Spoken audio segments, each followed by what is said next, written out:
impeachment court.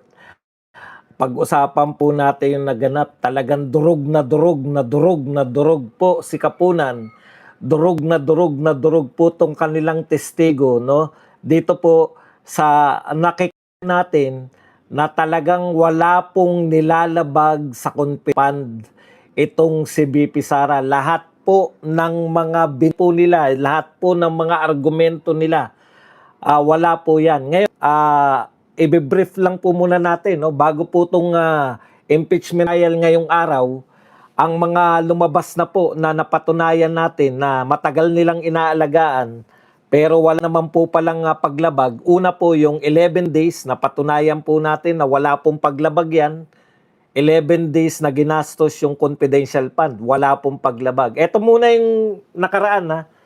Tapos po, yung paggamit po ng mga Mary Grace Piatos at ng mga ibang assets ay wala rin pong paglabag, no? Tapos po, dito na po tayo, yung sinasabi po nila na mga eto po yung nasagot natin ngayon, yung present po nila na mga Christmas party, tree planting, pagdalaw sa mga barabarangay at iba pa, no? Yan po yung pinapakita nila na hindi allowed yan kasi meron ba namang confidential sa Christmas party? O, di ba? Yung mga pamimiloso nila noon, yung bang tree planting, kinakailangan ba ng confidential fund yan? Ngayon po, nasagot na po yan dito po nung nag-cross-examine. Una, binabati ko muna itong napakahusay na attorney natin. Ano nang ang pangalan niyan, yung maliit? Hindi po kasi nakikilala, hindi po siya nagsasalita kung ano yung pangalan niya. Pero napakahusay, isang CPA. Pakibanggit nyo lang nga po kung anong pangalan niya at nang mabanggit po natin. Napakaganda po ng mga argument nila, no? Lahat po, Ferrer, Attorney Ferrer. Okay. Ito pong mga sinasabi ni Attorney Ferrer, ang gaganda po ng punto. Hindi Christine Ferrer. Hindi po pala, no? Hindi po pala totoo na wala pong pinaggamitan. Yun po kasi yung ano natin. Yun po yung sinasabi po nila na hindi pinapakita ng Office of the Vice President kung ano po yung mga pinaggamitan ng confidential funds ni BP Sara. Hindi po pala. Pag binigyan ng muna, dalawa po yung nabigay na notice of disallowance, di ba? Yung unang notice of disallowance, nagbigay ng AOM, nagbigay ng notice of suspension bago binigyan ng notice of disallowance. So, ibig sabihin, yung observation audit observation memorandum, na itatama po ng OBP. Kung nagbigay ka ng AOM, specify po nila doon ano yung hinahanap nilang papeles na ibibigay naman po ng OBP. Pero nung panahon nito ni Tabachingching, ni Del Campo, nung panahon na siya na yung suri, shortcut po, notice of disallowance agad kahit hindi pa dumadaan sa notice of may ginawa po siya, dinirekta niya notice of disallowance agad. Na hindi na po niya nabigyan ng pagkakataon yung Office of the Vice President na maitama kung ano yung hinahanap niya. Nakukuha niyo po? So purely, ito po, may joint circular na pinagbabatayan nila paulit-ulit, joint circular, na yun pala, interpretasyon lang po niya ang hindi allowed at allowed dyan sa joint circular. Okay. So, po, napasok lahat ng ginastos ni BP. Pati po pala, yung pinasasama po nila na, confidential ba yan? Bumili ng chairs, bumili ng foods, bumili ng kung ano-ano. Confidential pala. Pwede pala yan. Iba pala yung hinahanap. Hindi pala kino-question na bumili ng mga medisina. Kasi yan yung sinasabi sa atin nung una di ba? Bakit magiging reward yung medisina. Tayo naman, reward pa lang medisina. Yung pala, pwede naman po pala na bumili ng supply. Ipambili ng supply yung confidential fund. Kaya yung mga sinasabi, pinipresent nila nung una, nakikita po natin kung gaano po tayo pinagsisinungalingan nitong nagbibintang kay BP Sara na mali ang ginagawa. Okay, isa-isahin po natin, no? So yung mga aktibidad po, yung sinasabi nilang Christmas party, tree planting, dadalaw sa mga barangay si BP Sara. Allowed po pala yun pong confidential fund gamitin po sa paghahanda dahil ang pupuntahan ni BP Sara may mga threat. Halimbawa po, mayroon pong mga NPA dyan sa lugar na yan. May mga may binabayang impormasyon si BP Sara na naghahanda po ng yung mga tao puro naghahanda po para maging safe po siya. Ang tawag pala dyan ay confidential operation, no? Ang pagtatalo po na hindi matanggap ni Del Campo, no? Yung testigo po ng prosecution, ang sinasabi niya, dapat may proof of success. So ang sinasabi niya, kung sinasabi na yung operasyon na yan, dahil pupunta si BP Sara dyan, baka may mga rebelde, kinakailangan may nahuli daw. Kaya ang tanong nga, pati ni Chis Escudero, hindi nyo ba kinukonsider na na-prevent yung crime? Kinakailangan may krimen muna bago hulihin.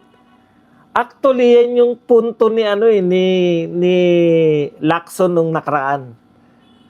Hindi nyo ika-quantify kung tagumpay o hindi yung surveillance kung wala namang nahuli, di ba? O na-prevent nila eh. Yun yung usapin ngayon, yung na-prevent po. Iba pala yung kay Lacson. Bura-bura muna yung kay Lacson. Nag-surveillance sila. Surveillance is confidential fund activity. Alam nyo po, kalimutan nyo na yung mga kalimutan nyo na yung mga araw-araw nilang pinipreskon. Hindi na natin dapat tanggapin yan. Dahil ito po, COA po eh. Ang pinagbabatayan nila rin doon, pinagbabatayan ng mga kung sino-sino, COA. Ito po, mula po kay COA Sailin. Okay.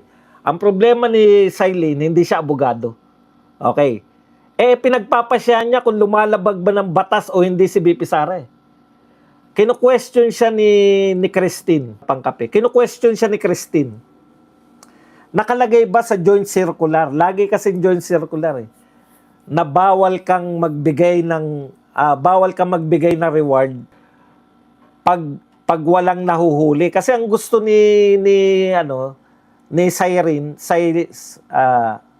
Sailin, dapat ang proof ng nagtagumpay yung confidential operation, dapat may nahuli. Ang tanong naman natin, at tanong din ni Chis Escudero tsaka ni Christine, Attorney Christine, pag po ba na-prevent ninyo yung crime dahil sa ginawang surveillance at tsaka ginawang confidential activity, na-prevent yung crime. Pag na-prevent po ba yung crime, hindi pwedeng magbigay ng reward. O yan yung mga question eh. Hindi raw, kinakailangan daw may nahuli. Doon po nagkakatalo. Sino po yung nagsabi nun? Nasa joint circular ba yun na dapat may nahuli? Interpretasyon lang yun ni Sailin Dion. Di ba? Interpretasyon niya lang yun na dapat may mahuli para maging matagumpay. Pwede po bang na-prevent yung crime? Kinakailangan po ba may crime muna at may nahuli ka? Pwede po ba? Kaya ka nga, biruin nyo yun, hihintayin nyo muna si BP Sara na magkaroon ng barilan, Vice President, para matawag na tagumpay. Alimbawa, magbabarilan muna, tapos mahuhuli mo yung bumaril, tsaka mo i-declare na tagumpay o hindi. Hindi po pwede yun. Kaya tama yung punto ni Christine. Ang punto ni Christine, Pag na-prevent ba, hindi tagumpay? Oh, kasi ayaw tanggapin. Kaya po nagkakaroon pala ng ang buong akala natin nung una kasi pinambili ng gamot eh. Kasi sa Christmas party, kasi sa tree planting. Kaya po pala yun protection ng OBP personnel. Lalo na po protection ni BP Sara. A-attend po ng event si BP Sara kung confidential fund na magagamit. Bakit? Sa a-attend niya ng event, mayroon pong hindi lang po pala mga rebelde talaga. Pati po, threat din po pala sa report po kaya ito, ang dami po nabubulgar eh. Yan yung sinasabi natin na dapat hindi talaga to ino-open to. Nabubulgar tuloy yung operation ng pagtingin sa threat. Sino po yung mga threat? Hindi lang po pala yung mga underground na mga rebelde. Pati po pala yung mga grupo na hindi naman talaga mga rebelde. Oh, paano yun? Nabubulgar na to lahat. Ibig sabihin, dinis-allowed lang ni Campo, ni Sailin. Interpretasyon niya lang yan na hindi allowed yung paggastos na yan. Pero pwede mo rin maging interpretasyon na pwede rin siyang allowed. Kasi interpretasyon lang yan ng COA noon ni Sailin at saka inapprove ng kanyang mga nasa taas. Okay. Di po ba? Ngayon, isa pa. Dito naman sa bandang mga resibo, pinakita po ni bakit naman na-disallowed yung isa? Kasi humihingi sila ng official receipt. Ang galing ng diskarte. Kahit po alam natin yung ginagawa ni Kapunan, hindi po siya nangungulit lang.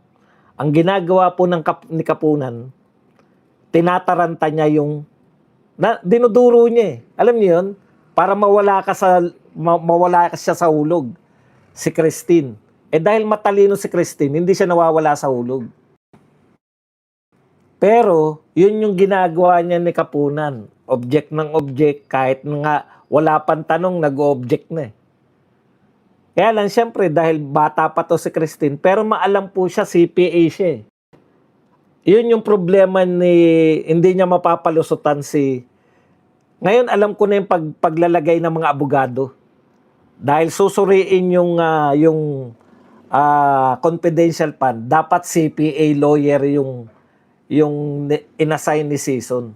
Ang galing ng depensa talaga. Eto, kahit na si Kapunan pa rin, tsaka si Ligutan eh. Di ba?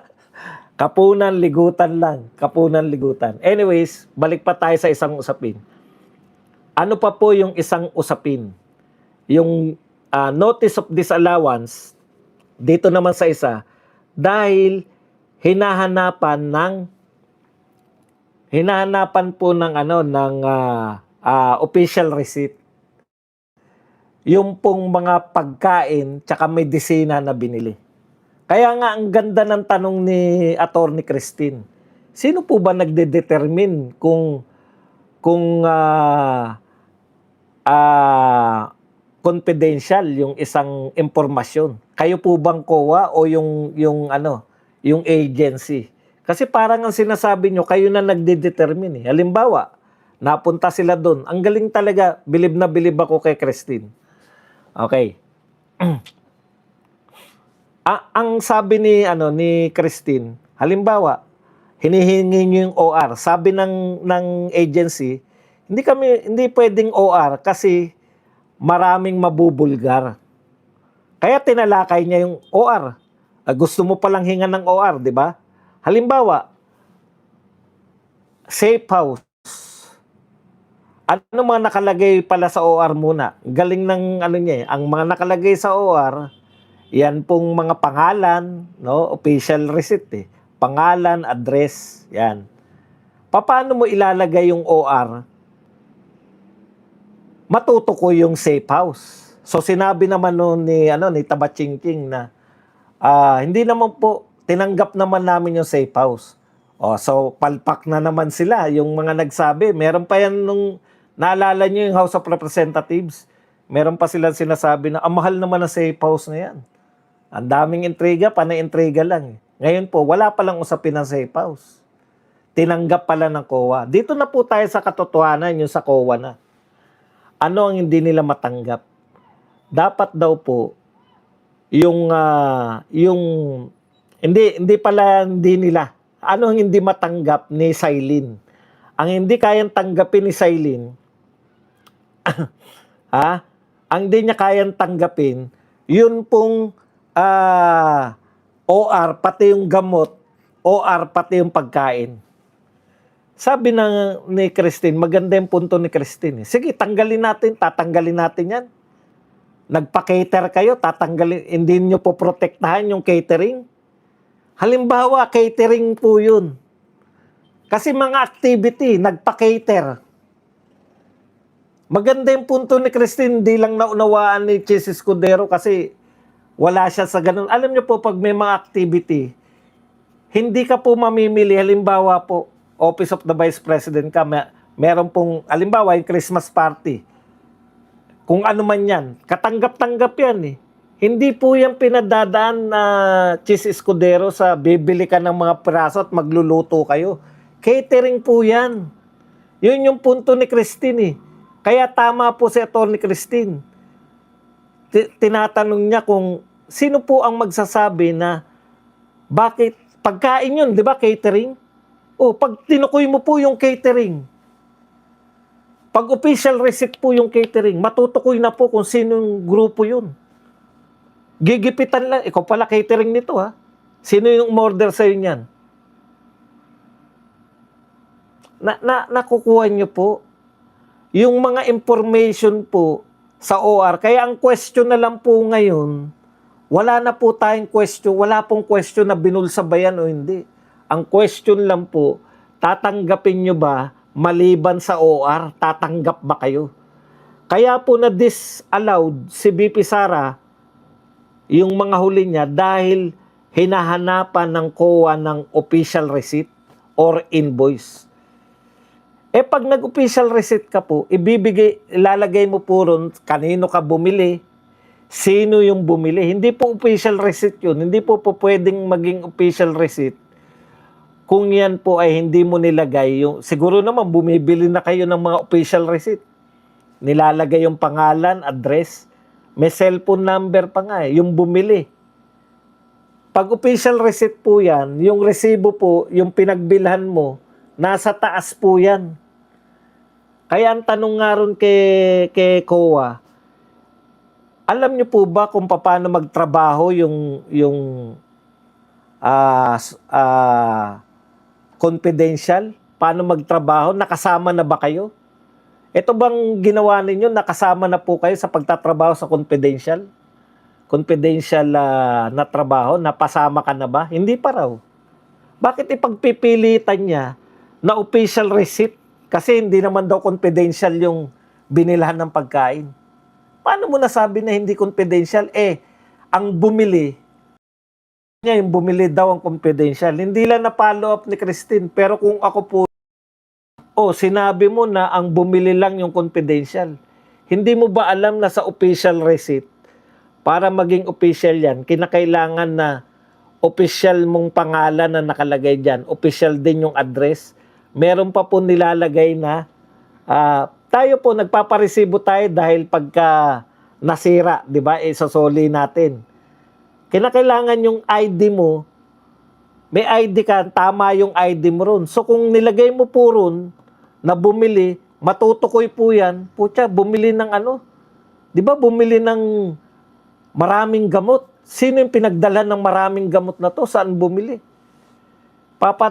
Ipapaalam lang po yan. Kaya nga po, ang hirap po na nagdidetermine na ano yung inaalaw, resibo lang ba o acknowledgement receipt. Kaya nung tinanong pa yung si Campo. Pasensya na po kung hindi nyo nakakasubaybay iba, magtanong na lang kayo. Sabi pa kay Campo, bukod ba sa official receipt, may inaalaw pa kayo? Opo. Halimbawa, ano pa yung ina-allow ninyo? Sabi ni Chis Escudero, acknowledgement receipt. Oh, hindi ba acknowledgement receipt yung inaangal nyo kaya nyo dinisallow? Ayaw nyo tanggapin yung acknowledgement receipt? Yun yung sinasabi ko eh. Na napapatunayan dito sa krimi na to. Napapatunayan dito po sa impeachment trial na wala po talagang kasalanan. Wala po talagang ginagawang kasalanan to si BP Sara. Nakakahiya naman po. Nakakahiya naman po dito sa mga ano, pilit na pilit. Sa madaling salita, pilit na pilit. Ito pa nakakatakot. Kaya nga tinanong, di ba hindi naman pala siya abogado. Pero pagpapasyahan mo kung lumalabag sa batas si BP Sara o hindi, sa kanya po nakasalalay. Dito sa witness na to, lahat po ng naunang witness, panay abogado. Ito lang po ang hindi abogado. Pero sa kanya nakasalalay kung si BP Sara ay lumabag sa batas o hindi. Mga simpleng tanong nga nakalagay ba? Ito mga magagandang tanong Nakalagay ba sa joint circular na official receipt lang ang pupwede? Hindi, di ba? Nakalagay ba sa joint circular na ang magpapasya na confidential yung isang gawain ay yung COA at hindi yung agency? Hindi rin.